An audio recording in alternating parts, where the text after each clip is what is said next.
Ukraina on saanud droonisõja meistriks. Sellest rääkimine hakkab juba veidi igavaks muutuma. Aga me ei saa ka tegelikkust eitada, see on tõsi. Ja selle meistriks saamise põhjus ei seisne ainult selles, mida Ukraina teeb oma droonidega lahinguväljal. Ukraina on maister, sest ta tuleb pidevalt välja uute ja veelgi hirmuäratavamate droonidega, mis laastavad Venemaa vägesid. Järjekordne uuendus on saabunud. Ukraina testis mõnes oma droonis Terminaatori režiimi ja Vene sõdurid langesid nagu kärbsed. Putini käsilased ootavad, et nad peavad võitlema Ukraina sõduritega. Ainus lohutus Venemaa sõduritele on see, et Terminaator ei tule nende vastu veel täiskohaga. 10. juuni artiklis avaldas New Scientist üllatava tõe, et täielikult autonoomsed droonid ei ole enam ulme.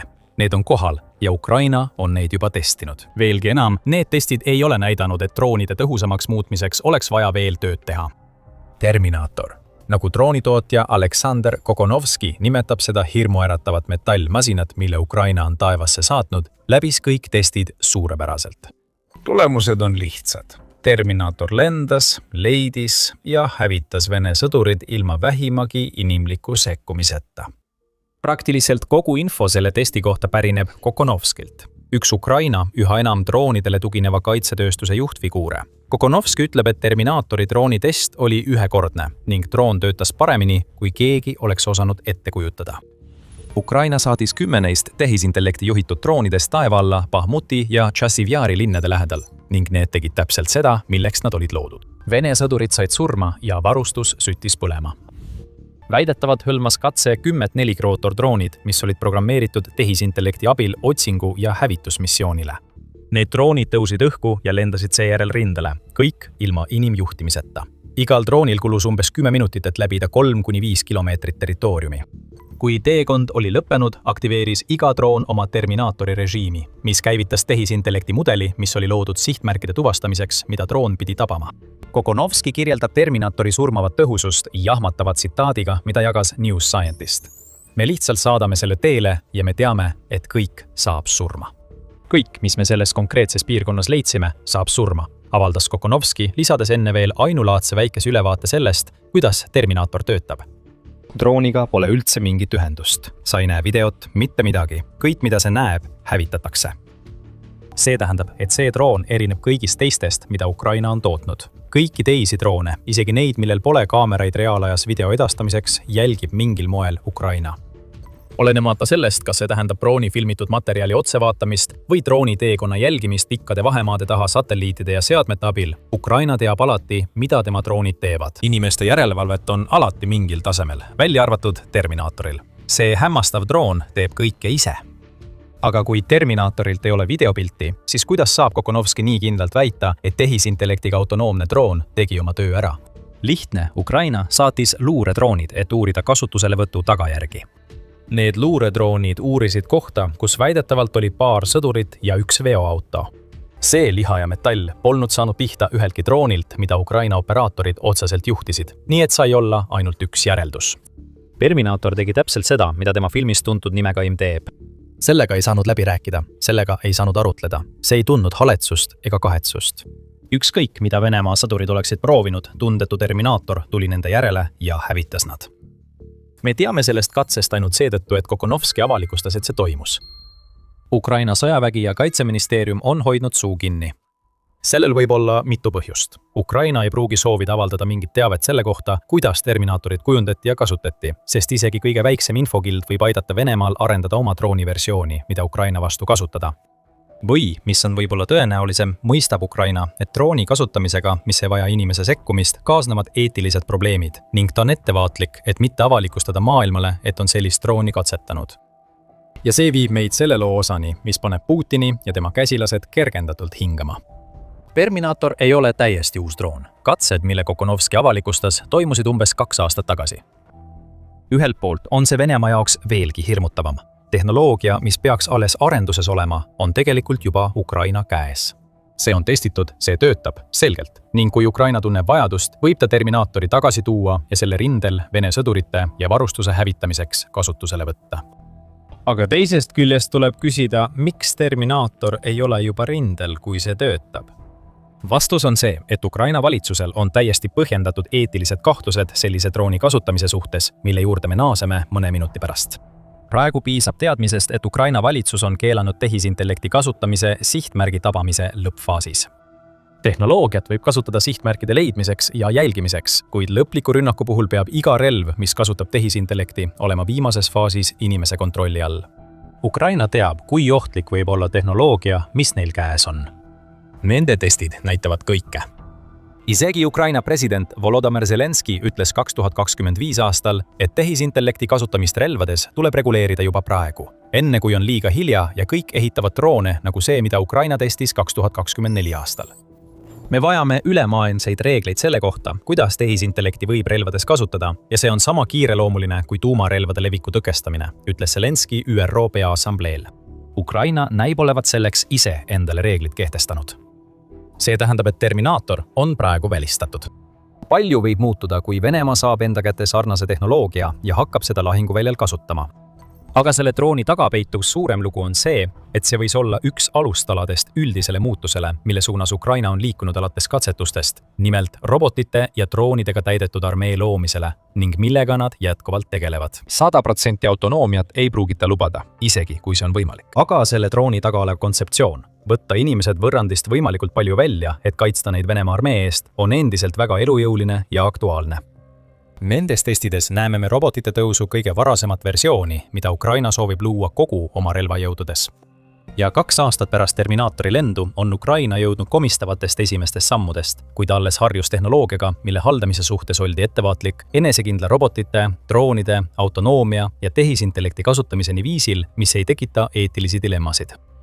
2025 aasta märtsis avaldatud analüüsis tõi strateegiliste ja rahvusvaheliste uuringute keskus ehk CSIS välja, millised on nende arvates Ukraina peamised eesmärgid, kui riik arendab edasi Terminaatoris kasutatud tehnoloogiat. CSIS-i sõnul on Ukraina peamine prioriteet eemaldada võimalikult palju sõdureid aktiivsest lahingutegevusest ja asendada nad autonoomselt tegutsevate mehitamata süsteemidega. See ei tähenda mitte ainult väsimuse, stressi ja riski vähendamist, millega Ukraina inimsõdurid rindel silmitsi seisavad, vaid see on ka lahendus kasvavatele tööjõuprobleemidele, mis võivad tulevikus mõjutada Ukraina suutlikkust end Venemaa vastu kaitsta. CNN-i andmetel otsitakse Ukrainas umbes 2 miljonit inimest, kes on püüdnud sõjaväeteenistusest kõrvale hoida. Ning Kyiv Independent lisab, et veel 200 000 mobiliseeritud sõdurit olid 2026 aasta jaanuari seisuga omavoliliselt teenistusest puudunud. See on probleem, millest räägitakse vähe, kuid mis tekitab Ukraina kaitseväele väga reaalse koormuse, kui nad püüavad toime tulla Venemaa strateegiaga, milleks on lihtsalt kõiges ülekaal. Autonoomsed robotisüsteemid või vähemalt robotisüsteemid, mida saab juhtida kilomeetrite kaugusel asuvate inimeste pool ja mis suudavad tegutseda eesliinil, oleksid selle tööjõuprobleemi jaoks ideaalne lahendus. Ja väiksema riskiga oleks oma riigi teenimine Venemaa vastu kaitsmisel palju ahvatlevam ka nendele sõduritele, kes pigem kaaluvad põgenemist kui võitlemist. Kui nad ei pea eesliinil vaenlase sõduritega silmitsi seisma, võib rohkem inimesi otsustada jääda ja võidelda, mitte põgeneda. Aga mida see tegelikult tähendab, kui mõtleme Ukraina oleviku ja tuleviku peale? On 2 võimalust, kuidas Terminaatori ja kõigi selle inspireeritud masinate esiletõus võib areneda. Üks võimalus oleks see põrgu, mida Zelenski ja Ukraina näivad iga hinna eest vältivat, kus mehitamata ja autonoomsed masinad tapavad ilma igasuguse inimliku sekkumiseta. Teine võimalus näib olevat tee, mida Ukraina järgib. Inimese ja masina ühendamine, et luua poolautonoomseid lahendusi, mis võivad olla inspireeritud Terminaatori droonist, kuid pole siiski nii hingetud ega eetikanõueteta. Enne kui süveneme mõlemasse teemasse, tahame teile meelde tuletada, et vaatate saadet The Military Show. Kui teile see video meeldib, siis vajutage telli, et ei jääks ilma meie tulevastest kajastustest. Üks nägemus Ukraina tuleviku sõjapidamisest pärineb Kiievis sündinud insenerilt nimega Jaroslav Ažnjuk. Rääkides 2025 aasta detsembris Elektri- ja Elektroonikainseneride instituudile ehk IEEE-le kujutas Ažnjuk ette karmi tulevikku, kus autonoomsete droonide parved kannavad teisi autonoomseid droone, et kaitsta neid autonoomsete droonide eest, mis üritavad neid kinni püüda. Tehisintellekti agentide poolt juhitud ja kusagil inimkindrali poolt jälgitav saab Ukrainas tavapäraseks. Kuidas sa selle eest kaitsed? Ta küsib. Ta ütleb, et midagi sarnast võime näha meredroonide puhul, mida Ukraina on kasutanud Musta mere laevastiku halvamiseks ja rünnakuteks Krimmi vastu. Lihtne vastus on, et sa ei kaitsegi. Ja kui Ukraina läheks täielikult üle Terminaatori tehnoloogiale, mida ta 2024 aastal testis, oleks selline tulevik väga reaalne võimalus. Ukraina, nagu ka kõik tulevased lahinguväljad, langeksid düstoopilisse põrgumaastikku. Need vähesed inimrühmad, kes saadetakse lahingusse, veedaksid kogu oma aja varjudes, samal ajal kui masinad võitlevad masinatega. Võimalik, et komandörid oleksid endiselt tegevuses, kuid nad juhiksid nii suuri drooniparvi, et oleks võimatu kontrollida, keda ja mida need sihikule võtavad. Sõda peetakse sama palju tehisintellektide vahel kui riikide vahel. Mõned võivad väita, et Ukraina on juba selline lahinguväli. Vene sõdur võib taevasse vaadata ja näha FPV-droone pidevalt patrullimas, teades, et nende droonide inimoperaatorid saadavad oma masinad surmavale rünnakule kohe, kui sõdur avastatakse. Aga just see inimlik sekkumine ongi otsustavaks teguriks. Inimoperaatoriga on Vene sõduril siiski, olgugi et hetkeks, võimalus alla anda. Nad võivad lehvitada valget lippu ja loota halastusele. Oleme seda hiljuti näinud.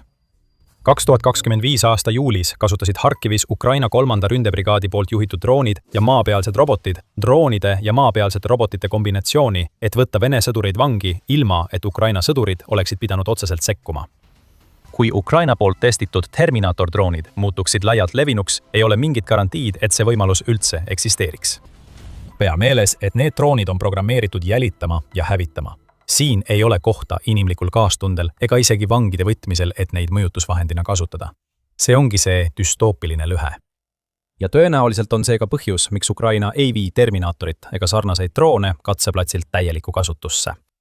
Selle asemel näeme Ukrainas, et autonoomse tehnoloogia parimaid külgi valitakse hoolikalt välja ja neid ühendatakse inimjuhtimisega, et tagada, et sõjategevus ei muutuks täielikult hingetuks masinate lahinguks. Ukraina ei pelga tehisintellekti kasutamist oma droonides. Tegelikult on asi hoopis vastupidi. Ukraina võtab tehisintellekti omaks, kuid teeb seda viisil, mis erineb sellest suunast, kuhu oleks võinud minna, kui oleks täielikult panustatud Terminatori droonile. Nagu Kiev Independent aprillis märkis, on Ukraina kaitseministeerium julgustanud tehisintellekti ökosüsteemi arendamist, kus üle 200 ettevõtte tegeleb tehisintellektil põhinevate droonide tootmisega.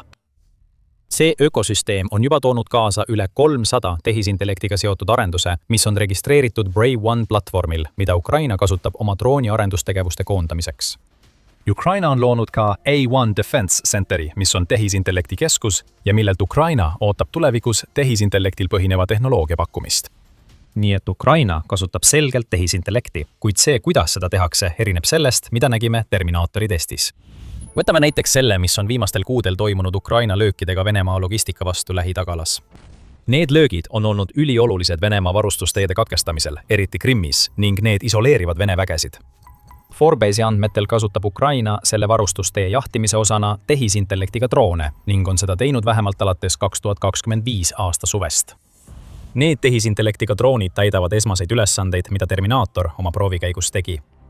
Tehisintellekti abil leiavad nad sihtmärgid üles, jälitavad ja isegi jälgivad neid, kuid peamine erinevus seisneb selles, et droonioperaatorid näevad kõike ning on kaasatud kõigesse, alates missiooni planeerimisest kuni viimase etapini, milleks on rünnaku sooritamine ise. Ukraina tehisintellektiga droone ei saadeta lihtsalt taevasse tapma. Meid saadetakse konkreetsetesse kohtadesse, mida Ukraina soovib rünnata. Ja kuigi need leiavad sihtmärgid automaatselt, teeb lõpliku otsuse või kinnitab tehisintellekti rünnakusoovituse alati operaator. Muudes kohtades kasutatakse tehisintellekti sihtmärkide autonoomseks hävitamiseks, kuid need sihtmärgid ei ole inimesed.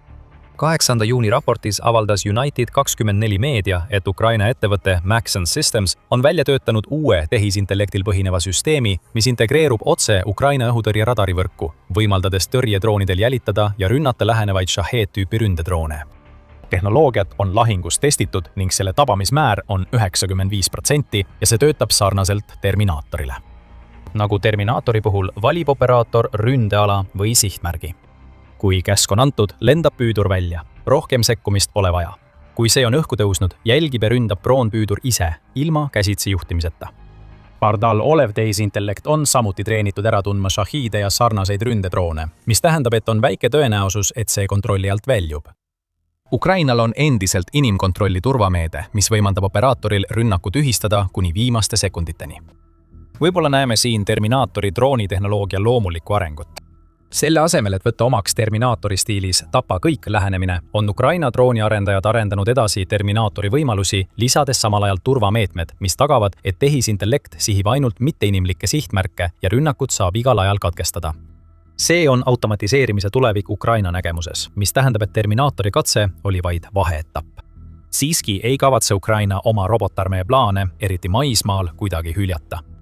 Defense News teatas aprillis, et Ukraina plaanib 2026 aasta esimeses pooles kasutusele võtta 25 000 maismaa roboti.